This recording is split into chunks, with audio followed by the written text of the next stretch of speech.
Silent battlefields, where historic photos whisper the untold stories of war and human memory. Du meine Arbeit für richtig hältst, ob du glaubst,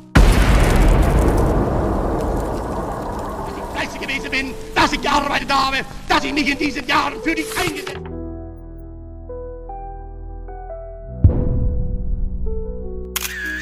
Bismarck Sea, early morning, March 3, 1943. On the bridge of his flagship, Rear Admiral Masatomi Kimura solemnly surveyed his formation.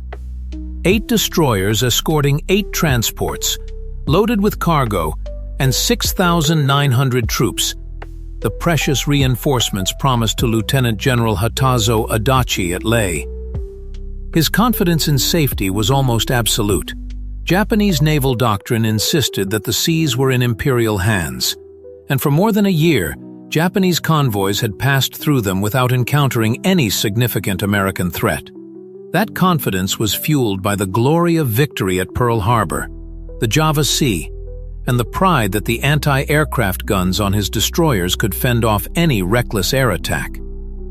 But what Kimura could not have imagined, and no Japanese officer could have imagined, even in his darkest nightmares, was the daring ingenuity of American mechanics in Australia. They would transform the B-25 Mitchells, which were only medium bombers, into steel beasts with heavy machine guns protruding from their noses like giant demon fangs. In a few short hours, they would reduce his proud fleet to burning wrecks scattered across the Bismarck Sea.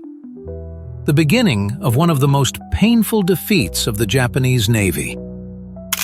Captain Tamichi Hara, commander of the destroyer Shigure, was familiar with the critical route between Rabaul and Leh. He knew that the Americans had repeatedly tried to cut off this vital supply line. From B-17 bombers' off-target bombs to reckless torpedo attacks that forced planes to dive, exposing themselves to anti-aircraft fire, to medium-range bombing raids that were easily evaded by maneuvering warships. In the face of such threats, the Imperial Japanese Navy had honed a series of countermeasures. Rapid maneuvering, concentrated anti-aircraft fire from multiple ships, and fighter cover from the 11th Air Fleet based at Rabaul. These strategies proved so effective that Admiral Gunichi Mikawa confidently approved the supply route, knowing the enemy would surely detect it. For Japanese naval officers, the nature of air warfare was still seen through the old prism. A duel between battleships and level bombers or torpedo bombers, where disciplined firepower and precise maneuvering could break most attacks. That belief, which seemed like a stronghold, was about to become a tragic illusion. On the destroyer Tokitsukaze, Commander Yasumi Doi trained his gunners to machine-like proficiency. He taught them to concentrate their 25mm fire on incoming planes, use their first salvos as guides, and maintain a steady rhythm of fire, even under fire. Surrounding the convoy was what Japanese doctrine proudly called the Iron Umbrella. More than 125mm guns, dozens of 13mm machine guns, and the 5-inch dual-purpose guns on the destroyers. A deadly net of fire that had repeatedly repelled American conventional attacks. That confidence reassured Japan that it could withstand any threat. But beneath that mighty shield, the transports bore the brunt of the Japanese Army's battle in New Guinea. Soldiers, ammunition, medicine, food, and equipment to maintain the Japanese position in New Guinea. The largest, the Kyokusei Maru, weighed more than 6,000 tons and carried an entire regiment of the 51st Division, men who had been waiting weeks in Rabaul for a favorable sailing day. Each ship was meticulously loaded, crammed with troops and provisions. They were warned that the skies over New Guinea were teeming with American aircraft, but reassured that the Imperial Navy would protect them during the short journey to Leh. The convoy moved in tight formation, its destroyer escorts ready to repel submarines or air attacks, all according to the standards honed over 2 years of war. But on the morning of March 3, 1943, The fateful difference was approaching, and the first Japanese eyes were about to see American planes on the southern horizon. On the destroyer Asashio, Commander Ikata reported several medium-range aircraft approaches. Through binoculars, it looked like a familiar formation. B-17 and B-25s flying at around 7,000 feet. The classic attack pattern Japanese transports had trained to deal with. The gunners quickly rotated their barrels, calculated their trajectory, and prepared to create the anti-aircraft fire that had repeatedly repelled American bombers. But what they didn't realize was that on the surface of the sea, close to the wave crests, a completely new threat was approaching. It was the B-25 Mitchells, transformed into attack monsters that the Japanese imagination had never even considered. This bold innovation stemmed from frustration with the inability of conventional bombing against warships. Major Paul "Pappy" Gunn, a former naval aviator turned Army Air Corps officer, understood that high-altitude bombing was nearly impossible against a moving target, and torpedoes required skills and weapons that the forces in the Southwest Pacific simply did not have. Working with North American aviation engineer Jack Fox at Eagle Farm Airport in Brisbane, Gunn revolutionized the process. He removed the bomb bay and replaced it with a direct fire battery, initially 4.50 caliber machine guns, then 8 in later versions. The resulting Iron Demons skimmed the sea, spewing a dense rain of bullets that could turn any convoy into a blazing inferno. Turning the B-25s into killing machines was more than just adding guns. It was a meticulous engineering feat. Gunn and his team had to strengthen the airframe, increase ammunition storage, and rebalance the entire aircraft through trial and error. They settled on the 619-gram armor-piercing M8 round, which traveled at about 2,910 feet per second, a round capable of penetrating a destroyer's deck and igniting its combustible contents. Each .50 caliber gun could fire 850 rounds per minute. With 8 guns firing together, that was 6,800 rounds per minute. A hail of bullets that tore through the superstructure, shattered anti-aircraft positions, and robbed the crew of a chance to react. Physical damage was only half the battle. The rest was psychological terror. Sailors who survived the raids described the sight of the B-25s, flashing with muzzle flash, and the feeling of helplessness as hundreds of rounds seemed to tear the ship apart beneath them. The tactic went one step further. Skip bombing supplemented gunfire attacks. Major William "Bill" Benn and the 43rd Bomb Group found that dropping B-7s from altitudes as low as 200 to 250 feet caused the bombs to bounce like rocks, hitting the sides of ships or exploding close to the hull, a technique that, combined with the B-25's low-altitude approach, turned each sortie into a death blow for the convoy. Jump bombing required absolute precision and extraordinary courage. Pilots were forced to hold their planes straight, skimming the ocean like razor blades, exposing themselves to a dense screen of anti-aircraft fire. But in return, the precision they achieved revolutionized high-altitude bombing. On the reef near Port Moresby, the wreck of the SS Pruth became a living training ground where American pilots practiced day and night, learning to estimate distance, speed, and drop point until each bomb found its target.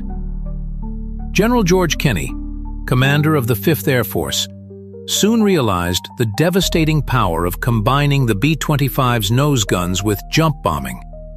He called them flying destroyers, something that could crush the Japanese supply fleet. By March 1943, the 3rd Strike Group had fully adopted this configuration with the 91st Bombardment Squadron, led by Major Edward L. Ed Larner, constantly refining tactics to maximize the power of its 8 nose machine guns. So the standard plan, the B-25s approached at 100 to 1,500 feet, then dropped to wavetops about 2 miles from the target. At 1,500 yards, the pilots opened fire with all their guns, unleashing a hail of armor-piercing incendiary rounds, clearing the way for the fatal jump bombing. And then, the signal for the nightmare Admiral Kimura had never envisioned came when the B-17s began dropping their bombs from 7,000 feet. The Japanese anti-aircraft fire was immediate and fierce. 25mm and 5-inch guns opened fire, painting a fiery web across the sky. However, while all eyes were still focused on the rain of bombs from above, the steel shadows of B-25s at altitude close to the waves really began their deadly performance. This was the move American strategists had planned. With all the Japanese firepower and eyes still focused on the sky, 13 Royal Australian Air Force fighters and 12 B-25 Mitchell strafers of the 3rd Attack Group suddenly swooped in from the southwest, so low to the sea that their propellers churned up white water. Leading the way was Major Edward Larner, in the B-25 nicknamed Ruthless. He locked on the destroyer Shirayuki, charging at 280 miles per hour. On deck, Japanese sailors pointed in a mix of panic and amazement. They had seen B-25s before, but never like this. The nose of the plane flashed with 8 black holes of machine guns, like accusing fingers. Larner held his course, only 1,200 yards away, and pulled the trigger. Immediately, 8.50 caliber guns poured out a stream of fire, turning the space between the plane and the ship into a blinding light. The Shirayuki's bridge exploded in a storm of steel. Windows shattered, thin shields were punctured like paper. Anti-aircraft guns fell silent as gun crews fell in an instant. Officer Takashi Mieta, one of the few survivors, later described the moment as being caught in a giant metal saw, as the entire bridge was turned into a shower of sparks and blood. In 8 seconds, Larner fired more than 900 rounds into the ship before dropping 2 225-kilogram bombs. They skimmed the waves like thrown stones, then struck Shirayuki's underwater side. With a 5-second delay, the bombs penetrated deep into the hold, detonating, tearing open the stern and gouging huge holes. Within minutes, the engine room was underwater, and the pride of the Japanese fleet was a flaming wreck. As Larner pulled the tiller and sent Ruthless soaring away, the rear gunner continued to pour .50 caliber rounds into Shirayuki's deck, further rocking the destroyer, which was already listing heavily to port. The crew abandoned their guns and fought a hopeless battle against the rushing water. Immediately behind Larner, 11 more B-25s dove into the Japanese formation. The pilots were both shocked and horrified to realize that the enemy fleet was almost helpless against this unprecedented attack tactic. Lieutenant John Hanebri in the Hag aimed his 8-barreled gun from the bow straight at the stern of the transport Kakuzi Maru. The bullet tracks ripped through the bridge, destroyed the cargo handling equipment, and silenced the anti-aircraft guns before his jump bombs dove, tearing the hull like paper. Captain Kakuzi Maru desperately turned the wheel to avoid the attack, only to find it useless. The rudder was dead, and the bridge crew had disappeared in a sea of bullets and twisted steel. High above, Beaufighters added to the barrage of destruction, spraying salvos of 420mm cannons and 6.303 machine guns, crushing any remaining pockets of resistance. Among them, Sergeant Fred Cassidy of No. 30 Squadron led his Beaufighter into a 500-foot dive toward Tio Maru, passing close to the mast like a blade of death.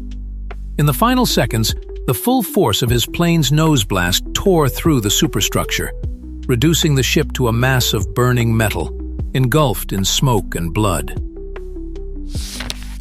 Years later, Fred Cassidy could still vividly remember the scene of the bridge being torn apart by a hail of 20mm bullets from his bowfighter. He recounted the moment Japanese sailors were thrown into the air by the violent explosion, lifeboats being torn to pieces like matchsticks by the bullets from the plane's nose. Jump bombing proved devastating. Each bomb bounced off the waves and embedded itself in the side of the ship at the waterline, the delayed fuse ensuring they penetrated before exploding. The transport ship Noima was hit by 3 jump bombs, its hull ripped open like a tin can, water rushing into the cargo hold where hundreds of soldiers were crammed. Despite their heavy equipment, they had no chance of escape. Their desperate screams could be heard above the roar of the engines and the crack of the bullets. On Tokitsukaze, Commander Yasumi Doi watched in horror as his elite gunners were wiped out by a barrage of .50mm bullets, their bodies torn to pieces. He shouted, "The order to reduce firepower." But the order was lost in the carnage. Gunners fell faster than they could react, and survivors trembled, helpless, before the continuous flashes of fire from the B-25s that charged like flying battleships. The Japanese Navy had never trained for this scenario, and had never imagined medium bombers turning into armored, fire-breathing monsters. In the chaos, the destroyer Arashio tried to maneuver, weaving between the transports and the lightning attacks from the sky. But the steel storm was beyond all tactical calculations. Captain Arashio had risked his life to shield the vulnerable transports, but his bravery only made the destroyer the prime target. 3 B-25 Mitchells immediately locked on Arashio, pouring a hail of steel from their 24 machine guns. More than 2,000 rounds a minute tore through the superstructure, turning metal into twisted rubble, killing the entire bridge crew, destroying the fire control system, and jamming the rudder to starboard.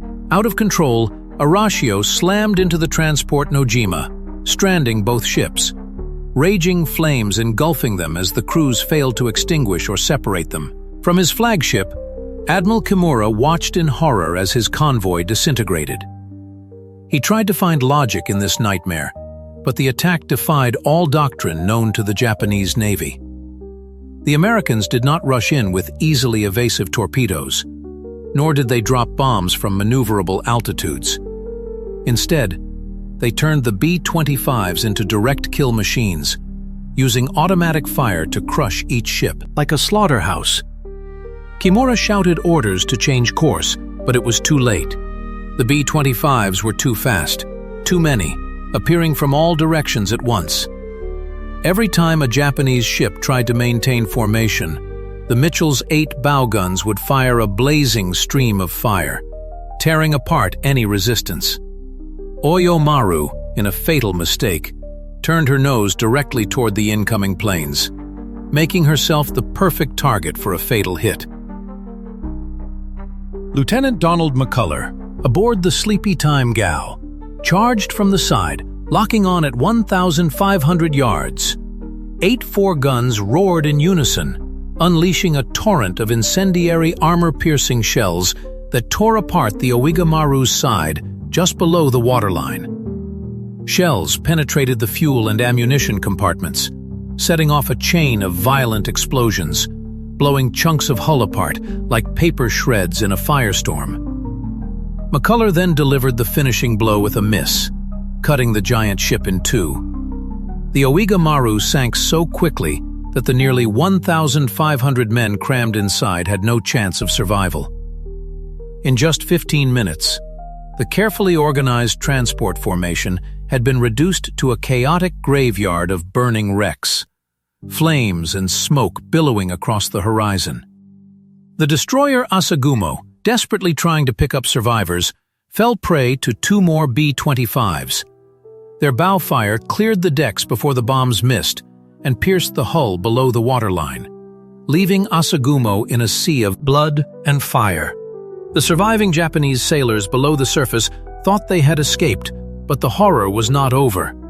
They were stunned to see the B-25s descend, spraying lifeboats and bodies of swimmers. It was not gratuitous cruelty, but a cold order. Prevent Japanese reinforcements from reaching New Guinea at all costs. By 10:15 a.m., as the last B-25s faded southward, Admiral Kimura stared in stunned disbelief at the devastation that surrounded him. In less than an hour, his once well-protected transport formation had become a sea graveyard. 8 transports, all sunk or in flames, mournful columns of smoke marking their demise beneath the waves. 4 of the 8 destroyers, including the flagship Shirayuki, were gone forever. The others were battered, their decks littered with corpses, their hulls riddled with dozens of holes, their combat systems completely disabled. The horror was palpable as the surviving ships attempted to rescue them. The sea was littered with bodies and debris, but the number of Japanese soldiers who had survived could be counted on one hand. Of the 6,900 men who set out from Rabaul, fewer than 1,200 made it to Leh, largely thanks to Japanese submarines that arrived under cover of night. The 51st Division was virtually wiped out, not by land fighting, not by naval fire, but by an unprecedented form of aerial warfare. B-25s modified as flying battleships, which turned transport ships into mass graves in an instant. Captain Tamichihara, one of the few senior officers who survived, later wrote bitterly, "We had never seen or imagined such an attack. The B-25s seemed to have split our ships in two with concentrated fire." And so, Part 1 of the story ends here. Please continue to follow the tragic and fierce developments in Part 2. Don't forget to like and subscribe to the channel so you don't miss the next epic scenes.